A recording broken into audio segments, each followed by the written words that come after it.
آپ کی رپورٹنگ کو تو ہم مان ہی گئے ہیں.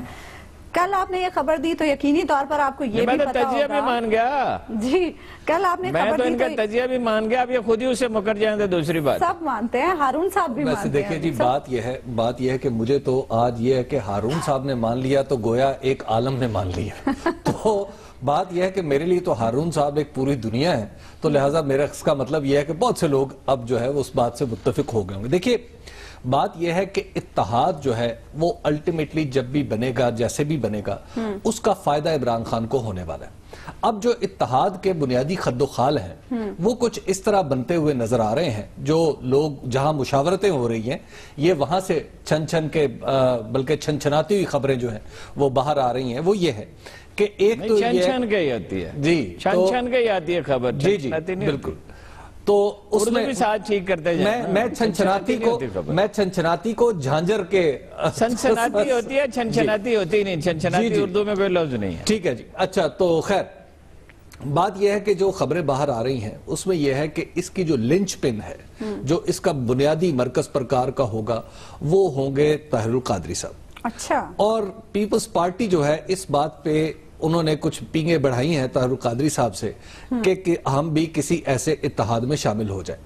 آپ کو یاد ہوگا کہ 90s میں ایک اتحاد بنا تھا اور وہ بھی نواز شریف کے خلاف بنا تھا. تو اس میں محترمہ بے نظیر بھٹو نے طاہر القادری صاحب کو اس کا صدر بنایا تھا.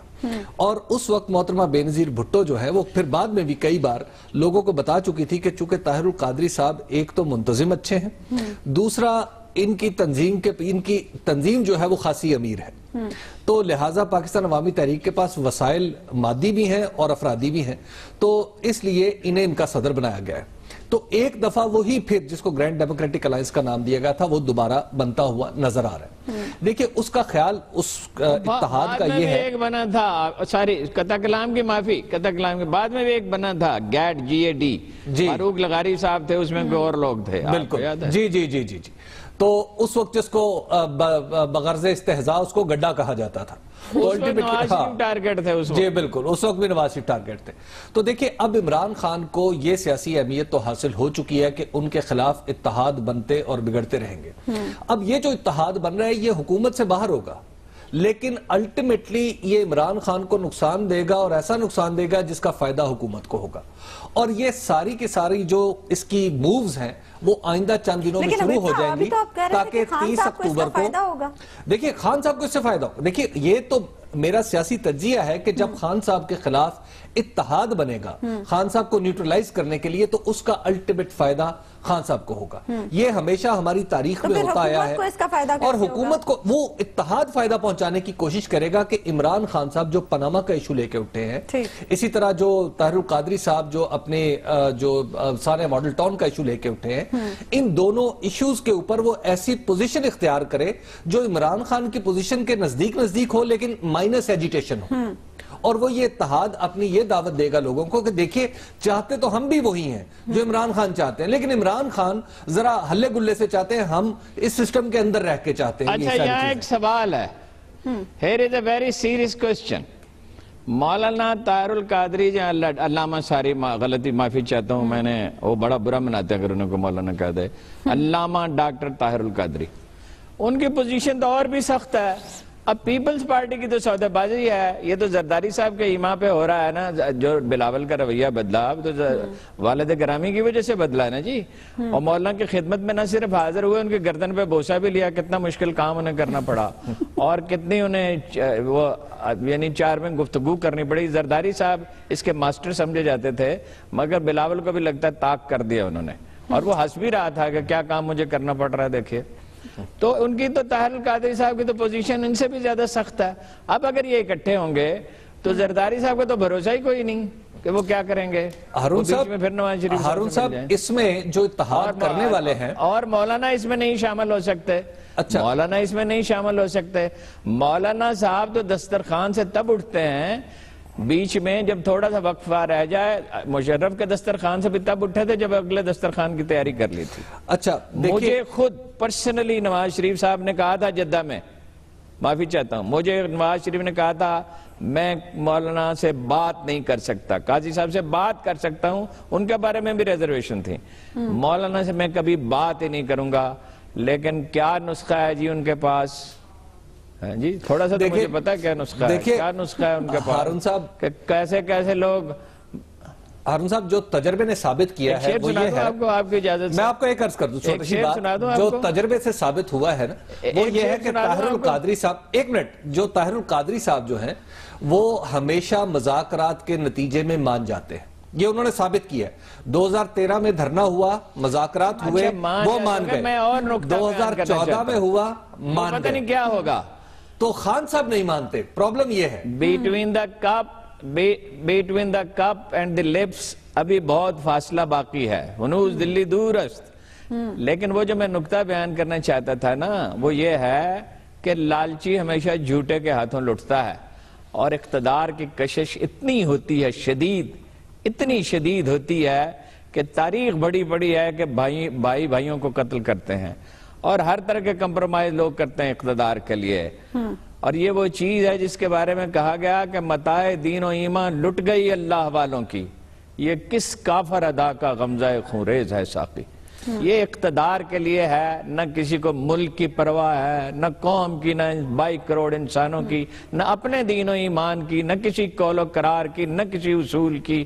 قال اللہ اور قال رسول کہتے ہیں اور بھیک اقتدار کی مانگتے ہیں۔ دیکھیے یہ ایسی بات نہیں ہے، میرا خیال ہے یہ سوسائٹی کی تنظیم کرتے ہیں۔ ہارون صاحب ایسا نہ کریں، آپ نے بالکل ہی لالچ کا الزام لگا دیا ہے۔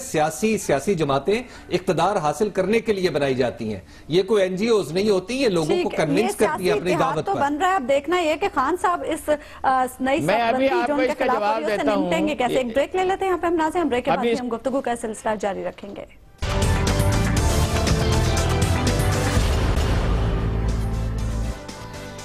ویلکم بیک ناظرین، بریک پر جانے سے پہلے ہم بات کر رہے تھے عمران خان کے خلاف نیا سیاسی اتحاد تشکیل دیا جا رہا ہے۔ اب دیکھنا ہے کہ خان صاحب اس سیاسی اتحاد سے کیسے نمٹ پاتے ہیں۔ ہارون صاحب آپ اس پر کوئی بات کرنا چاہ رہے تھے؟ یہ جو نقطہ اٹھایا ہے نا انہوں نے کہ سیاسی جماعتیں این جی اوز نہیں ہوتی، اقتدار کے لیے بنتی ہیں، اس میں بڑی ایک اہم بات سمجھنے کی یہ ہے، یا تو اقتدار کے لیے آدمی پاگل ہو جائے، پیسے سمیٹے، ملک معاشرے کو برباد کرے، یا یہ ہے کہ اقتدار کو ایک امانت اور ذمہ داری سمجھے۔ یہ دو صورتیں ہوتی ہیں، اور دونوں طرح کے حکمران تاریخ میں ہمیشہ نظر آتے ہیں۔ قائد اعظم بھی نظر آتے ہیں اور آصف علی زرداری بھی نظر آتے ہیں۔ اگر آدمی سے مغلوب ہو جاتا ہے نا، جیسے وہ کیا ابی اکرم صاحب ملٹن کا فقرہ آپ کوٹ کیا کرتے ہیں، to rule is worth ambition though in hell۔ بالکل ہاں، to rule is worth ambition though in hell۔ خود بھی جہنم میں جاتے ہیں، الٹیمیٹلی ذلیل زندگیاں گزارتے ہیں، عزت اور سے محروم ہوتے ہیں، پھانسیوں پہ چڑھتے ہیں، خود کو برباد کرتے ہیں، اولادوں کو دولت کے انبار جمع کر لیتے ہیں جو کسی کام نہیں آتے، بعض اوقات دولت بھی نہیں جمع کرتے، صرف اقتدار کے لیے پاگل ہوئے پھرتے ہیں۔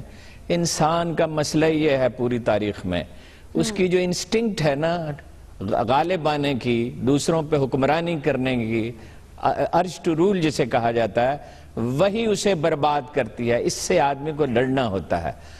ایک آدمی ہے، اسے اقتدار پیش کیا جاتا ہے اور وہ نہیں لیتا، اسے مل جاتا ہے، جیسے جناب عمر بن عبدالعزیز کو مل گیا، جیسے جناب ابو بکر صدیق کو مل گیا، جیسے حضرت عمر کو ملا، جیسے اور بھی بعد میں قائد اعظم کو پورے بر صغیر کا وزیر اعظم بنایا جا رہا تھا، پورے ہندوستان کا، انہوں نے انکار کیا تھا، اللہ نے انہیں بڑی عزت و شرف بخشی۔ جیسے ابراہیم لنکن کوئی امیدوار ہی نہیں تھا پہلی دفعہ، دوسری دفعہ تو تھا، اور اس نے امریکی قوم کو قوم بنا دیا جو کوئی قوم تھی نہیں، ایک دوسرے کے گلے کاٹتے رہتے تھے، 15 لاکھ آدمی مر گئے تھے۔ اس سے بچنا چاہیے، یا سیاسی جماعتوں کو اقتدار ملنا چاہیے، آرگنائز پولیٹیکل پارٹی کو۔ فوج کا کام نہیں ہے، سول سروس کا کام نہیں، وہ ان کی اپنی اپنی ڈیوٹیاں ہیں، لیکن احساس ذمہ داری بھی ہو، امانت داری بھی تو ہو، ورنہ تو وہی ہے جو اقبال نے کہا تھا کہ ابلیس کے فرزند ہے ارباب سیاست، اب باقی نہیں میری ضرورت ہے افلاک۔ اچھا حبیب صاحب، فاروق ستار صاحب سراپا سوال ہیں کہ کیا ایم کیو ایم پر سیاست کے دروازے بند کر دیے گئے ہیں؟ دیکھیے بات یہ ہے کہ پریکٹیکلی اگر دیکھا جائے تو یس، فاروق ستار صاحب کی آبزرویشن جو ہے وہ بالکل ٹھیک ہے، ان کے اوپر سیاست کے دروازے بند ہو چکے ہیں، اور اگر کوئی ایک دو رہ گئے ہیں تو وہ کر دیے جائیں گے۔ ان کی آواز کسی طرف نہیں سنی جا رہی، ان کے کارکن جو ہیں ان کے ضمانت پہ نہیں چھوٹتے، بلکہ کراچی میں بیٹھے ہوئے کہ کسی اور آدمی کی ضمانت پر چھوٹ جاتے ہیں۔ بلکہ ایسا بھی ہوا کہ ایک رات میں 24 کارکنوں کو لا کے ایک خاص پارٹی کے دفتر میں ان کے والدین کے سپرد کیا گیا اور کہا گیا جی کہ یہ آپ لے جائیں. اور وہ کارکن کس سے تعلق رکھتے تھے؟ وہ MQM سے تعلق رکھتے تھے. بات یہ ہے کہ جب اس طرح کی حرکتیں ہو رہی ہوں گی تو لا محالہ ایک سیاستدان یہی سمجھے گا کہ اس کو قید کرنے کی اور بند کرنے کی کوشش کی جا رہی ہے اور اس کو دیوار سے لگایا جا رہا ہے. تو پھر ان کے پاس تو دیکھیں اب ان کے پاس، دیکھیں کمزور کے پاس کیا آپشن ہوتی ہے؟ آپشن تو ہمیشہ طاقتور کے پاس ہوتی ہیں. کمزور کے پاس صرف ایک آپشن ہے، وہ جیسے میاں محمد صاحب نے کہا تھا نا، ماڑے لسے دا کی کام محمد، نس جانا یا رونا. اب مسئلہ یہ ہے کہ یا تو یہ دوڑ جائیں یا روئیں. لسے دا کی زور محمد، ہاں چلے جی، لسے دا کی زور محمد، رونا یا نس جانا. اب ظاہر ہے کمزور کا کیا زور ہو سکتا ہے؟ تو اس کیس میں فاروق ستار ایک کمزور جماعت کے سربراہ ہیں اور خود بھی کمزور ہیں، اور ان کی اس کمزوری کا سارے کے سارے جو لوگ ہیں وہ فائدہ اٹھانا چاہ رہے ہیں. کبھی پاکستان پیپلز پارٹی کی جو سندھ کی حکومت ہے وہ ان سے وعدے وعید کرتی ہے اور پھر جاتی ہے. کبھی کوئی کرتا ہے، کبھی کوئی کرتا ہے، کبھی ان کے اوپر طرح طرح کے الزام لگائے جاتے ہیں، کبھی کچھ کیا جاتا ہے. تو دیکھیں اس وقت ان کے پاس صرف ایک ہے، وہ رہے ہیں 22 اگست سے اب تک وہ مسلسل رو رہے ہیں.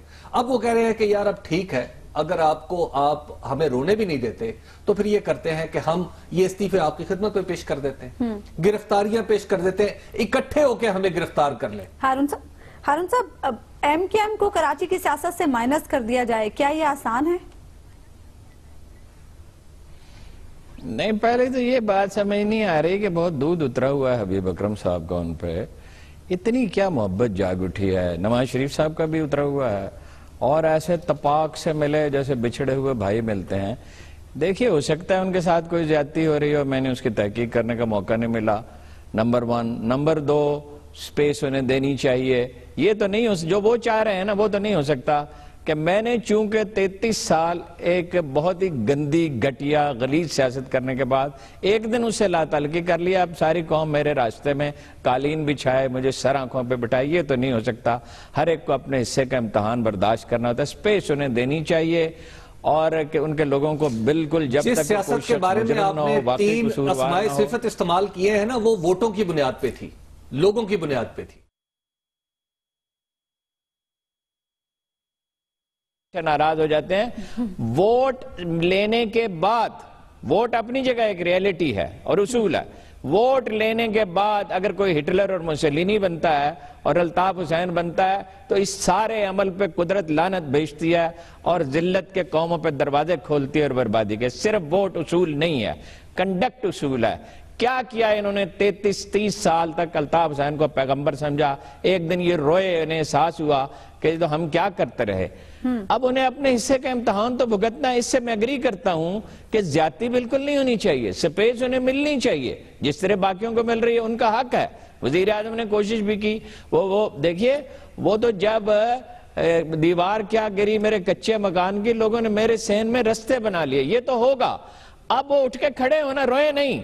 رونے سے تقدیر نہیں بدلتی. اب جدوجہد کریں. اب خود ترشی کا نمونہ نہ بنے. اسی طرح الطاف حسین ان کے ساتھ ان کو پٹواتا تھا. ایک منٹ بات سنیں، میری بات سنیں. نہیں، حالات کے خلاف اور کس کے خلاف؟ بات یہ ہے کہ ڈٹ کے کھڑے ہوں لیڈر کی طرح، روئے نہیں، بھیک نہ مانگیں. اور گرفتاریاں یہ نہیں دے سکتے، مستعفی یہ نہیں ہو سکتے، ان کے اندر اتنی تاب نہیں. اور اگر انہوں نے یہ کر لیا کہ مستعفی ہو گئے یا گرفتاریاں دے دیں تو یہ پارٹی بن جائے گی. کوئی پھر اس کا راستہ نہیں روک سکے گا. لیکن یہ تو ذہنی غلام رہے مدتوں تک، اب بھی روتے ہیں. ذرا سی بات ہوتی ہے رو پڑتے ہیں. ٹیکٹفل بہت ہیں فاروق ستار، آرٹیکولیٹ ہیں، بات کرنی آتی ہے. کھڑے رہیں گے تو سپیس ان کو مل جائے. دیکھیں جی، اگر دیں، میں نہیں کہہ رہا، نو میں نہیں کہہ رہا، مجھے مس انٹرپریٹ نہ کریں. میں نہیں کہہ رہا، میں نے کہا فرض کیجئے ایسا ہوا. یہ تو وہ خود فیصلہ. دیکھیں بات یہ ہے کہ اس نہیں ایسے نہ مجھے مس انٹرپریٹ نہ کریں، مہربانی کریں. نہیں آپ سمجھے نہیں. دیکھیے اگر وہ ایسا کریں نا، ایسا نہ کریں یار، ایک میرے مجھ سے بات منسوب کر کے اسے تجزیہ کر رہے ہیں. اگر ایسا ایسا ہوا، اگر انہوں نے یہ فیصلہ کیا، یہ فیصلہ وہ خود ہی کر سکتے ہیں، تو پارٹی تو وہ بن جائے گی، اس میں کوئی شبہ نہیں. امتحان سے گزر کے ہی جو سونا جو ہے کٹھالی میں ڈالا جاتا ہے، آگ پہ پکتا ہے تو سونا بنتا ہے. اگر ہوا ایسا، لیکن کچھ عرصہ سر اٹھا کے کھڑے رہیں. بہت اس قوم کو سزا انہوں نے دی ہے. تو تھوڑا سا ہمت کا مظاہرہ کریں. ویسے پکے ہوئے پھل کی طرح تو سارا ووٹر ان کی گود میں نہیں گر سکتا. استدلال جو ہے نا، اگر یہ مان لیا جائے اس استدلال کو، تو اس کا جو پہلا نقصان جو ہے نا وہ پتہ کس کو ہوگا؟ پاکستان کو اور پاکستان کے دستور کو.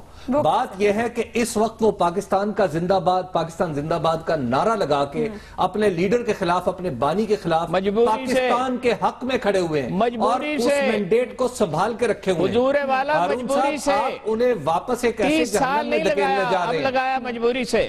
ہارون صاحب کیا مجبوری تھی کسی کو؟ اس وقت صرف ایک مجبوری تھی یہ کہ ثابت کریں، مجبوری تھی، سروائیول ہی نہیں تھا. محبت ان کے دل میں جاگی. اچھا کیا مرد آباد کا نعرہ لگا سکتے تھے الطاف حسین کی طرح؟ مجبوری تھی حضور. ہارون صاحب ان کا نامہ اعمال دیکھنا کسی کی پڑتا ہے، مجبوری نہیں ہے. زبان نہیں دیکھی پاکستان جاتے، سے محبت اس کسی کے کی مجبوری اعمال نہیں دیکھے ہے. جاتے ہیں. پاکستان سے محبت ہمارے دلوں میں جاتی ہے، دلوں میں ہے. یہاں پہ ہم ناظرین بریک کے بعد بھی ہم گفتگو کا سلسلہ جاری رکھیں گے. ویلکم بیک ناظرین. بریک پہ جانے سے پہلے ہم بات کر رہے تھے فاروق ستار اور ایم کیو ایم پاکستان کے حوالے سے. حبیب صاحب، آخر فاروق ستار صاحب چاہتے کیا ہیں؟ ان کے بنیادی مطالبات ہیں کیا؟ دیکھیں بات یہ ہے کہ ایم کیو ایم کو، جو ایم کیو ایم پاکستان ہے، 22 اگست کے بعد اسے اتنا سکوپ آف ورک نہیں ملا جتنا اس کے پاس 22 اگست سے پہلے میسر تھا. اب بات یہ ہے کہ فاروق ستار کیا تقاضا؟ ایک نمبر 1 وہ اپوزیشن پارٹی میں ہے، ٹھیک ہے، لہذا اپوزیشن پارٹی بہت سارے تقاضے کر سکتی ہے، لیکن ان کا ایک بنیادی مطالبہ یہ ہے کہ کراچی کی لوکل گورنمنٹ کا ان کے پاس مینڈیٹ موجود ہے. اس پہ تو کوئی شک نہیں ہے نا. اس مینڈیٹ کو بروئے کار لانے کے لیے انہیں رعایتیں دی جائیں جتنی ایک پولیٹیکل پارٹی کے لیے قانون کے دائرے میں رہتے ہوئے بنتی ہیں. اب وسیم اختر صاحب کا کیس لے لیجئے. وسیم اختر صاحب اب دیکھیں عدالت نے بھی انہیں کیا کہا ہے، وسیم اختر کے بارے میں کیا کہا ہے کہ عدالت کا تقاضا کیا ہوتا ہے قانونی؟ وہ یہ ہے کہ یہ ایک ملزم ہے، فوجداری جرم نے اس نے فوجداری الزام ہے اس کے اوپر، ہم جب اس کو بلائیں یہ حاضر ہو. اس کو سنبھالنا رکھنا یہ ایڈمنسٹریشن کی یعنی انتظامیہ کی ذمہ داری ہوتی ہے.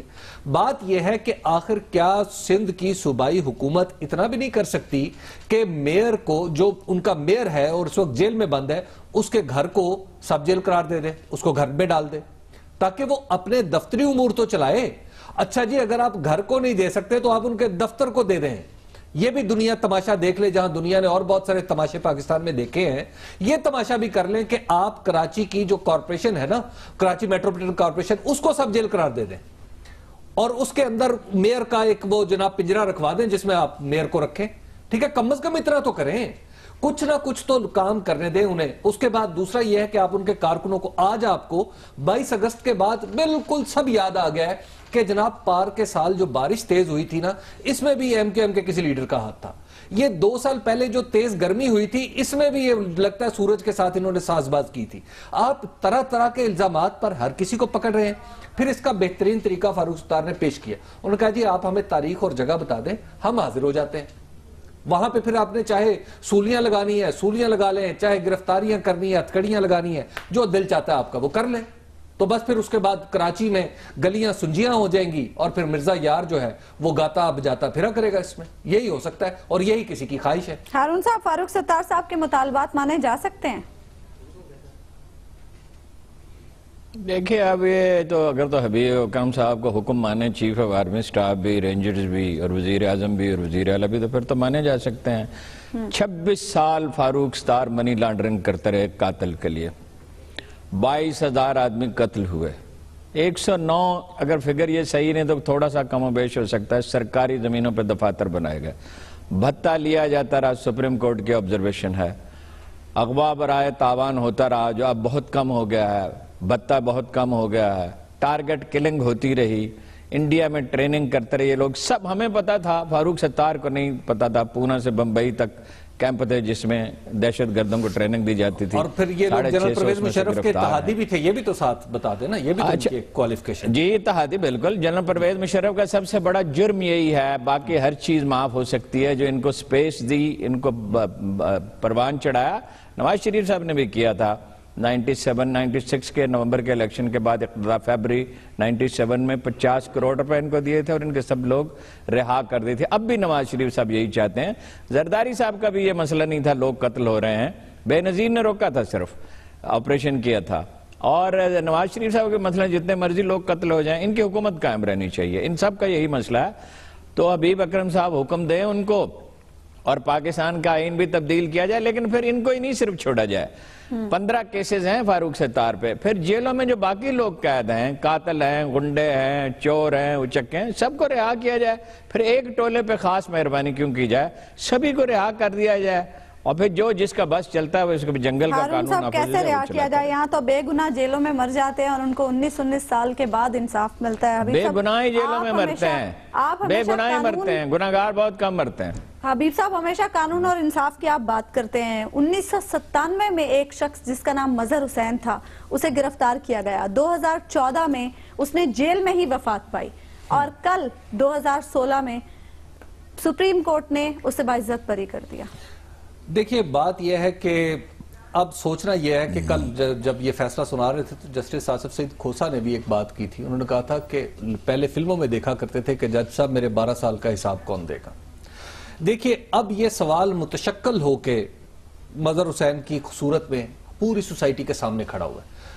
میرے آپ کے سامنے، سپریم کورٹ کے ججوں کے سامنے، اس ملک کے صدر، وزیر اعظم اور قانون ساز اسمبلیوں کے سامنے، کہ جناب ایک شخص جس کو ہم نے 19 سال بعد دریافت کیا کہ یہ شخص جو تھا باعزت بری ہونے کے قابل تھا اور ہم نے اس کو جیلوں میں سڑا دیا. دیکھیں میں نے یہ فیصلہ پڑھا آج. اس فیصلے میں ایسی بدیہی اور ظاہری بات ہے کہ اس میں انہوں نے کہا، جج صاحب نے لکھا، سعید کھوسا نے یہ فیصلہ لکھا، اس میں کہا کہ جس بندوق سے گولی چلائی گئی تھی مقتول پہ وہ فورینزک ایویڈنس، جب فورینزک میں وہ گئی تو وہ بندوقی ثابت نہیں ہوئی. ٹھیک ہے، نمبر 1. نمبر 2، جو گولیاں جس انداز سے چلائی گئی تھی اس کا فورینزک بھی ایویڈنس نہیں مل سکا. نمبر 3، جو پوسٹ مارٹم کی ایک بنیادی غلطی تھی کہ پوسٹ مارٹم میں ڈاکٹر نے کہا کہ جناب اس کے مرنے کا ٹائم جو ایف آئی آر میں لکھا ہوا ہے یہ اس سے کو 15 گھنٹے پہلے کا ہے، گویا رات کا ہے، واقعہ دن کا ثابت کیا گیا. اچھا. چوتھا پوائنٹ یہ ہے کہ ایک فیبریکیٹ کیا گیا ایک ایونٹ کے جناب ایک چہلم کا موقع تھا، دن دہاڑے ایک بندے کو گولیاں لگی، یہ بھی فیبریکیشن تھی. سوال یہ پیدا ہوتا ہے کہ آخر جن لوگوں کو ہم نے جن لوگوں کے سامنے سے ڈسٹرکٹ سیشن جج کے سامنے سے یہ مقدمہ گزرا، اس نے یہ ساری چیزیں کیوں نہیں دیکھی اور اس نے فیصلے میں کیوں ان چیزوں کو پوائنٹ آؤٹ نہیں کیا. نمبر 2، آخر یہ جو پوائنٹس آف لاز تھے یا یہ جو سامنے کا ایویڈنس تھا ہائی کورٹ میں کیسے چھپا رہ گیا. اور پھر سپریم کورٹ میں بذات خود دیکھیں الٹیمیٹلی اس میں ایک بہتری کا پہلو، امید کی ایک کرن ہے کہ 19 سال بعد ہی صحیح اور انصاف کی آخری سٹیج پر ہی صحیح کہیں نہ کہیں فیصلہ تو ہوا اور برحق ہوا. لیکن بات یہ ہے کہ سپریم کورٹ نے بھی 6 سال لیے. دیکھیں اب اس میں ہمیں سوچنا ہے، ہم سب کو، ہمیں اب اپنے فوجداری نظام کی اصلاح کرنی ہے.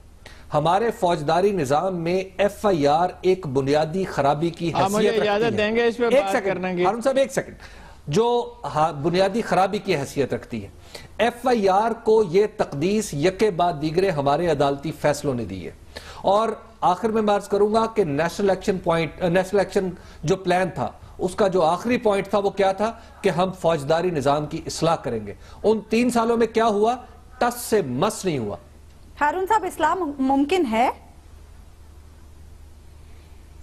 جناب والا 36 گھنٹے میں یہ کیا بات کر رہے ہیں کہ جی یہ پہلی دفعہ ایسا ہوا ہے. درجنوں واقعات میں بتا سکتا ہوں، ہر کیس میں 15 سے 20 سال لگتے ہیں، ہر کیس میں. پہلی تو پولیس ہی اس قابل ہی نہیں ہے کہ وہ صحیح ایف آر درج کر دے اور صحیح تفتیشی کر دے. یہ پولیس تو حکمرانوں کا کام کرنے کے لیے ہے، ان کی حفاظت کرنے کے لیے، اور ہر بار رسوخ کے کام آتی ہے. بے رسوخ کے تو یہ کام آتے نہیں ہے، مظلوم کے لیے تو نہیں ہے. میں نے ایک آئی جی سے پوچھا فلاں آدمی جو پکڑا ہوا ہے جو ایک بڑا لیڈر تھا اور پاپولر تھا لیکن جرم بڑا سنگین کیا تھا، اس سے آپ نے کوئی پوچھ تاچھ کی، کوئی اس کو مارا پیٹا، کوئی وہ کیا دبایا؟ اس نے کہا کیسی باتیں کرتے. آئی جی صاحب نے، ابھی بھی پولیس میں ہیں وہ، انہوں نے کہا ہم تو طاقتور جو ڈاکو ہو یا طاقتور گنڈا اس سے احتیاط برتتے ہیں، کل اس نے رہا ہو جانا ہے. یہ پولیس ٹھیک ہو سکتی ہے، اوریجنل پولیس آرڈر نافذ کریں حکمرانوں کی اگر نیت نیک ہو. اس میں اتنی تبدیلیاں کس لیے کی گئیں؟ پولیس میں چیف منسٹرز کیوں دخل دیتے ہیں؟ اچھا یہ عدالتی نظام جو ہے، میں معافی چاہتا ہوں جج صاحبان کی آواز کرنے تحریک چلی، اور وہ کس لیے چلی تھی کہ عدالتیں ٹھیک ہوں، لوگوں کو انصاف دیں. پھر وہ جسٹس افتخار چودھری سے کوئی پوچھے آپ نے کیا کیا بہتری کے لیے؟ یہ ذرا شہباز شریف صاحب سے پوچھئے، ایک دن بیٹھے بیٹھے ججوں کی تنخواہیں دگنی کر دیں، اس کو انسینٹو بیس کرتے ہیں، جس کی کارکردگی اچھی ہے اس کو دیتے ہیں۔ یہ چیف جسٹس صاحب لاہور کے کوشش کر رہے ہیں ان کی کوئی مدد کرے، وکیل الجھاتے ہیں، پولیس الجھاتی ہے، وکیل الجھاتے ہیں، یہ عدالتی نظام ناقص ہے۔ میں سوڈان گیا صرف یہ دیکھنے کے لیے کہ وہاں کیسے فیصلہ ہو جاتا ہے اور وہاں جرم کیوں نہیں ہے، 3 دن میں فیصلہ ہو جاتا ہے، اللہ یہ ایک مقدمہ بہت پیچیدہ ہو، اور کوئی شکایت وہاں نہیں پائی جاتی کہ ناانصافی ہوتی ہے۔ بھائی آپ یہ سارا عدالتی نظام جو گواہوں پہ کھڑا ہوا دراصل ٹاؤٹوں پہ کھڑا ہوا ہے، وکیل اس کو الجھاتے ہیں پیسے لے کے۔ میں ایسے جج میں نے اپنی آنکھوں سے دیکھے انہیں بھگتا ہے جنہیں بات کرنے کی تمیز نہیں ہے نچلی عدالتوں میں۔ میں نے ہائی کورٹ کے ایک جج سے ملا، بعد میں ویسے پتہ چلا کہ وہ آنیسٹ آدمی ہے جو حکومت کو حکومت کہتا تھا اور عمران خان کو عمران خان کہتا تھا۔ کوئی لوگوں کی تربیت نہیں ہے، کوئی تعلیم۔ میرے خلاف ایک ہائی کورٹ نے لاہور نے فیصلہ دیا، مجھے کبھی انہوں نے بلایا ہی نہیں، وہیں جعلی دستخط ہوتے رہے کرتے رہے، پھر میں اب سپریم کورٹ میں گیا، 5 سال ہو گئے سپریم کورٹ نے مجھے نہیں بلایا۔ بات یہ ہے کہ یہ عدالتی نظام ناقص ہے، یہ نواز شریف صاحب ٹھیک نہیں کریں گے اور پولیٹیکل پارٹیاں اس کو نہیں اٹھائیں گے، جو صوبوں میں کریں۔ آپ کے کامنٹ کو یہی سے ہم کنٹینیو کریں گے، ایک بریک لے لیتے ہیں یہاں پہ، ہم بریک کے بعد بھی گفتگو کا سلسلہ جاری رکھیں گے۔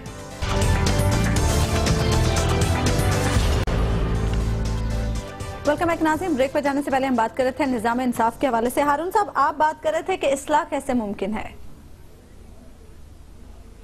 دیکھیے اصلاح کے لیے پہلی چیز تو نیت ہوتی ہے، ڈیٹرمنیشن ہے، جس کو پولیٹیکل ول کہتا ہے آج کی اصطلاح میں، اس کا عزم کر لیں تو بہتری شروع ہو جائے گی۔ دیکھیے بہار کی بار بار ہم مثال لیتے ہیں، وہاں کیا ہوا تھا، انہوں نے کہا ججوں کو بلایا، ان کے ساتھ بیٹھے مؤدبانہ ان سے بات کی کہ یہ مسئلہ حل کرنے میں ہماری مدد کریں۔ کچھ چیزیں انہوں نے طے کی، انہوں نے سارے سرکاری افسروں کی اور سیاستدانوں سے کہا اپنی پراپرٹی بتائیں، اپنے رشتہ داروں کی بتائیں، بیویوں کی بتائیں۔ انہوں نے راستہ روک دیا۔ حالت یہ تھی کہ کوئی ماروتی کار لے کے پارک میں نہیں جا سکتا تھا اور لے جاتے تھے لوگ اغوا کر کے۔ اب انہی پارکوں میں جانے لگے لوگ اپنی نئی مرسیڈیزوں پہ بیٹھ کے۔ ججوں نے کچھ چیزیں حکومت سے کہا یہ اقدامات کرے، حکومت نے کیے۔ مثلا پولیس افسروں کو پابند کیا کہ ایک پیشش پہ زیادہ سے زیادہ غیر حاضر ہو سکتا ہے، حالانکہ انڈیا اتنا بڑا ملک ہے، وہ بہار سے ممکن ہے کلکتہ جا چکا ہو یا کہیں جا چکا، مدراس جا چکا ہو، دوسری پیشی پہ نہیں غیر حاضر ہو سکتا۔ اور جو ضروری اقدامات ہیں جو تجویز کیے جا سکتے ہیں، جو ایکسپرٹ سب جانتے ہیں، وہاں پولیس کو ٹھیک کیا، اس میں سیاسی مداخلت بند کی۔ ہمارے بھی پختونخوا میں پولیس بہتر ہوئی ہے۔ ججوں کا حال یہ ہے کہ لاہور ہائی کورٹ کے ایک چیف جسٹس نے وفاقی ٹیکس محتسب کو طلب کیا اور اس نے کہا اللہ کے بندے آپ کو یہ نہیں پتا کانسٹیٹیوشنل پوزیشن ہے، مجھے صرف سپریم کورٹ بلا سکتی ہے اور وہ بھی ایک جج نہیں بلا سکتا۔ ججوں کی ٹریننگ نہیں ہے، ول نہیں ہے، ٹھیک کرنا نہیں چاہتے، سب سے زیادہ بگڑی ہوئی پولیس ہے، اور اس میں پولیس کا قصور نہیں ہے، نہ سول سروس کو اسی طرح ہم نے تباہ کر دیا۔ انہیں کام کرنے کی آزادی دیں قانون کے دائرے میں، ان کی کیپیسٹی بلڈنگ کریں، ٹریننگ کریں، یہ کچھ کرنا نہیں ہے اور روتے رہنا۔ یہ دیکھیں، یہ NGOs کو دیکھیں، یہ انسانی حقوق کی تنظیموں کو دیکھیں۔ ایک منٹ میں ذرا اس حوالے سے بات کروں۔ دیکھیں ہمارے جو ججز ہیں نا، ہمارا جو مسئلہ ہے پورے کا پورا، یہ شروع ہوتا ہے عدلیہ سے۔ پہلے جتنی بھی جو اصلاحات ہیں نا وہ تجویز کرنی ہے عدلیہ نے۔ اب پرابلم کیا آ رہا ہے؟ پرابلم یہ ہے کہ ہماری اعلیٰ عدلیہ جو ہے، سپریم کورٹ ہے، خواہ وہ ہائی کورٹس ہے، ان سب میں وہ لوگ ججز بن رہے ہیں جو وکیل تھے اور انہی عدالتوں میں پریکٹس کرتے تھے۔ وہ جو کیریئر جج تھے نا، یعنی جو سول جج سے لے کے آہستہ آہستہ گرو کرتا ہوا وہ ہائی کورٹ کے بینچ میں پہنچے یا سپریم کورٹ کے بینچ میں پہنچے، وہ نہیں ہے۔ اس کی وجہ سے ہماری اعلیٰ عدلیہ میں انڈرسٹینڈنگ کی کمی نظر آتی ہے نچلی عدالتوں کے بارے میں۔ آپ ایک عمومی قسم کے احکامات تو آپ کو نظر آئیں گے کہ ایسے ہے۔ دیکھیں بات یہ ہے کہ حبیب صاحب آپ کو بھی پتا ہے، مجھے بھی معلوم ہے، کوئی کرنا نہیں چاہتا۔ یہ حکومتیں، یہ پولیٹیکل پارٹیاں، یہ اپنی عدلیہ ایک بنیادی بات ہے، وہ بگننگ جو ہے، کسی نے روکا ہوا بگننگ کرنے سے؟ شہباز شریف کو کسی نے روکا ہوا ہے؟ اس میں نواز شریف اور شہباز شریف کا مسئلہ نہیں ہے، یہ انیشیٹو عدلیہ کے پاس ہے۔ بات یہ ہے کیوں نہیں ہے یار ان کا مسئلہ؟ بگننگ کریں نا کہیں سے، سن لیں تو آپ کو واضح ہو جائے گا۔ دیکھیں ججز کی جو بھرتی کا معاملہ ہے نا، ججز کی واضح ہے، میں نے کئی سال اس پہ تحقیق کی ہے۔ ایک منٹ بات تو سن لے ہارون صاحب، بات تو سن لے، بات تو سن لے۔ دیکھیے سن لی نا بات آپ کی، میں تو آپ سے بھی کر رہا ہوں، بات تو واضح کرنے دیں۔ دیکھیے بات یہ ہے کہ اس میں اب ہمیں ایسے لوگوں کو جج بنانا ہوگا، یہ جو فرشتے آپ بنانا چاہتے ہیں نواز شریف کو، شہباز شریف کو، اس سے مسئلہ پیدا ہوتا ہے۔ ہارون صاحب ان کا نہیں ہے مسئلہ یہ۔ او بھائی جوڈیشری کی ذمہ داری ہے، میں نے تو مان لیا، اب ماننے کے بعد ذمہ داری کیا ہے؟ میں وہی تو عرض کرنا چاہ رہا ہوں۔ پولیٹیکل پارٹیز بھی تو کچھ کرے نا، ہارون صاحب پولیٹیکل پارٹیز بھی تو کچھ کرے نا، حکومت بھی کچھ کرے نا، سوائے اقتدار کی بھوک کے، یہ طے کر لیا کہ مجھے بولنے نہیں دینا، اور کوئی کام ہی نہیں ہے ان کو۔ میں جو عرض کرنا چاہتا ہوں وہ تو آپ سے میں ایگری بھی کر لیتا ہوں، پھر اس پوائنٹ کو آپ ریپیٹ کرتے رہتے ہیں۔ بھائی میں آگے تو چلنے دیں ہارون صاحب، یہ آپ نے فیصلہ کر لیا۔ بات یہ ہے کہ ہمیں کون سے ججز چاہیے؟ دیکھیں ہمیں وکلاء بھی چاہیے ججز اعلیٰ عدلیہ میں، اور ہمیں جو لوور جوڈیشری سے ترقی کرتے ہوئے ججز ہیں وہ بھی چاہیے۔ جب ان دونوں ججز کا امتزاج بن جائے گا تو لوور جوڈیشری کے بارے میں ہماری انڈرسٹینڈنگ بہتر ہو جائے گی۔ تو جب اعلیٰ عدلیہ میں انڈرسٹینڈنگ بہتر ہو جائے گی تو وہی سے انیشیشن ہوگی، کیونکہ اعلیٰ عدلیہ کے پاس یہ اختیار ہے کہ وہ حکومت کو کہہ سکے کہ ان پرٹیکولر معاملات پہ آپ قانون سازی کریں یا قواعد سازی کریں، اور یہ معاملہ پنجاب میں شروع ہوا ہے، یہ اب وفاقی سطح پر جانا چاہیے اور دوسرے صوبوں میں بھی جانا چاہیے۔ ٹھیک، اگلے موضوع کی جانب بڑھتے ہیں۔ ہارون صاحب، پنجاب گورنمنٹ نے چھوٹے حبیب کسانوں صاحب کے میں لیے، نہیں جانتا ہوں، آپ بھی نہیں جانتے ہیں، یہ نہیں کریں گے، ان کو نا انصافی چاہیے، ان کو انصاف نہیں چاہیے۔ ہارون یہ صاحب کیسے انصاف کے متحمل ہو سکتے ہیں؟ ان کی اپنی تلاشی ہوگی تو ان کے گھروں سے مال مسروقہ نکلے گا۔ ہارون صاحب چھوٹے کسانوں کے لیے پنجاب گورنمنٹ نے زرعی پیکج دیا ہے، اگر 3 سال پہلے یہ پیکج دے دیا جاتا تو شاید زراعت میں کچھ بہتری ہوتی ہے، اب تو ایسا لگتا ہے جیسے اگلے الیکشن کی تیاری ہو رہی ہے۔ یہ پیکج کیا ہوتا ہے جی؟ یہ کیا چیز ہے پیکج؟ بھائی مسئلہ ہوتا ہے، اس کا ایک حل ہوتا ہے، یہ شعبدہ بازی ہے۔